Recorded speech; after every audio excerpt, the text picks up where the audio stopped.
Imamo još 20 hektara koje će biti posečeno, a pošumljavanje je predviđeno samo na 3 hektara.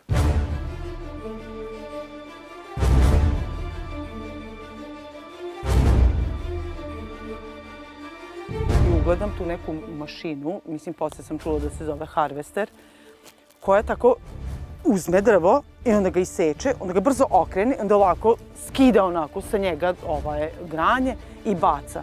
I baca, i seče.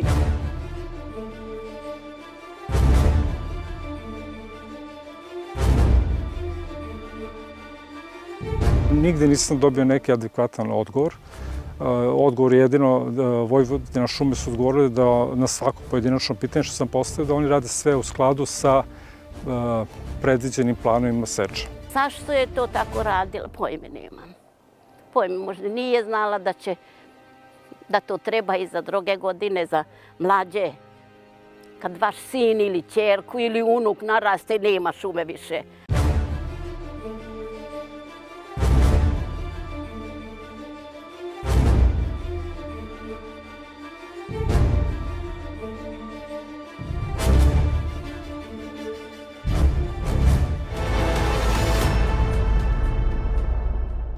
Zbog čega ste se odlučili da se doselite ovde u Pečaru? Pa dobro, bili su neki privatni razlozi, ali oduvek sam želela da živim u šumi. Strah me uhvatio da ću se probuditi jedno jutro i da vidim da nemam više drveća ispred kuće. Mislim, baš bi to bilo šteta. Kao jedna ženica, otićemo posle i do nje. Ona je tu stanovnica, nekih 40-50 godina živi ovde i baš priča o tom. Ispred njene kuće je posečena cela parcela. I to je toliko zastrašujuće bilo zato što je krenulo da se seče s početka proleća. Kad vegetacija kreće, kad ptice prave gnezda, kad veverice dobijaju mlade. 57 godina živite ovde? Ja živim ovde, a nikad nije bio tako cirkus kao sad u šumi. Vidite kako su izvadili sve bagrem. I galagonja, ne znam, ako nešto ne znam srpski... Nema veze. Nije važno. Pa nema veze. Uvek su radili u šumi, ali od 1. novembra do 1. aprila. Ne sred leti kad su puno ptice, puno životinje. Ovde smo videli pčele. One dolaze tu na bagrem? Jeste tu na bagrem. Od maja do 1. juna, dok cveta bagrem. Ako ima. Ali nema sad, tamo već nema tako puno ove šta je bilo, to su sve izvadili. U septembru kad su bili i kad sam ga videla, pa o Bože šta ovi rade. A kaže da je samo ove koje grbave i koje suve. A vidite sve je to ostalo, vidite kako su debele. Da. Kako su sve zdravi. Da. To su vadili, to su isekli. Pa da, to je onaj opet utisak pojedinca kad neko nešto seče pored nečije kuće ili vikendice ili negde neke staze gde neko prolazi, da je briga te neke bake opravdana. Žena verovatno razmišlja šta se sad ovo dešava. Međutim, opet kažem, te seče su samo u funkciji obnove te šume. Dakle, mi možemo i da ostavimo to da se to samo razgrađuje i da to samo bude prepušteno sebi, ali onda prirodni procesi nisu ti koji treba da budu. I onda i u ekološkom smislu ne radimo dobar posao. Ako ostavimo tu šumu da propadne. Moramo domaćinski da se prema tome ophodimo i naravno da su intervencije nekad potrebne i neophodne. I što se bagrema tiče, bagrem je jedna invazivna vrsta i oko toga nema dileme. Dakle, bagrem će vrlo brzo tu da se vrati jer to radi se o aloktonoj vrsti koja je invazivna i koja se obnavlja upravo vegetativnim putem iz te svoje specifičnosti biološke da se bagrem sam obnavlja. Praktično bagrem ne možete da istrebite i da hoćete. Može, ali vrlo teško jer je dosta invazivan. A koliko je staro ovo drveće? Oko 40 godina. Kaže da će saditi. A kad? A kad sade? Jel od ovog? A bagrem uopšte nema.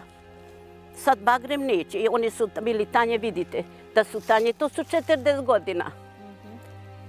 I treba toliko čekati da to naraste i da cveta i da ima cvi, za pčele, pa za sve. To je pluće Subotice. Znate, to je... Znate, ja osjetim kad idem u Subotici. Ja osjetim do Elektrovojvodine još nekako čisto.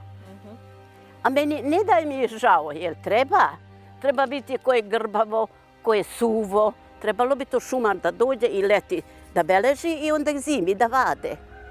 U redu to treba, ali ne ovako. Šta su oni tako? A sve ne znam koliko. Ja sam kazala da baram ovo da me ne izvade ono što imam bršćan, kako se zove? Bršin. Da mi ovo ne iseću. Pa kaže, to ne znaju. Pa baram to da ostave uspomena. Ptice, kad je jaja i kad je mala ptica i to sve rušili, to su crkle i nema. Za druge godine onda kvijet neće biti. Ja imam 30 godina i hranim ptice.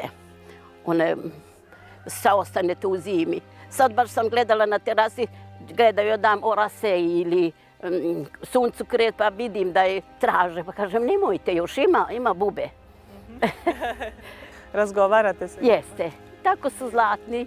Veverice, znate kad ima gnezdo veverice, pa izseću ovako sigurno u onom debelom drva ima ove gnezde veverice. I to sruši to, ako je mali, ja sam našla jednu tamo na kapiji, jednu malu, pa oko 10 dana, šta ja znam. Znate, dok je bilo ovdje život, dok nisu toliko počeli, ima 3 godine, nema više ptice. Ujutru kad otvorim prozor, leti, kad dođu ptice, kad počnu da pevaju, jedno, druga vrsta, a sad nema. Nema. Nestale. Ne može da stave gnezdo, nema gde. Kao da sam na koncertu kad počne da peva, na proleće kad dođu, znate, onda su raduju, a sad, pa dobro, ako neće više da seču ovamo, pa valjda će to ostati, ne znam. Trebalo bi to da srede, vidite, tako su ostavili, pa ništa dalje ne rade. Da, sve je ostalo ovo granje. Ali debla su odneli? Debelu su odneli, stavili na kamion i odneli. Gde su, ja ne znam. Gde su i šta rade, pojme nemam. Ne znam. Jako mi je žao. Znate da je tu sam ostarila. I to je meni tako nezgodno. Ja znam, bilo 2-3 šumara koji su uvek ređali i čuvali šumu. To ne smete, to ne sme i ne sme. A sad, cijelo leto, neću da vrijeđam, ne znam šta da kažem ovog šumara, ali zašto je to tako radila, pojme nemam. Pojme, možda nije znala da to treba i za druge godine, za mlađe. Kad vaš sin ili ćerku ili unuk naraste, nema šume više. A to je tako bilo lepo. Meni dođe da plače. Kad tako uništu sve. Neću više da kažem ništa. Hvala. Hvala vam.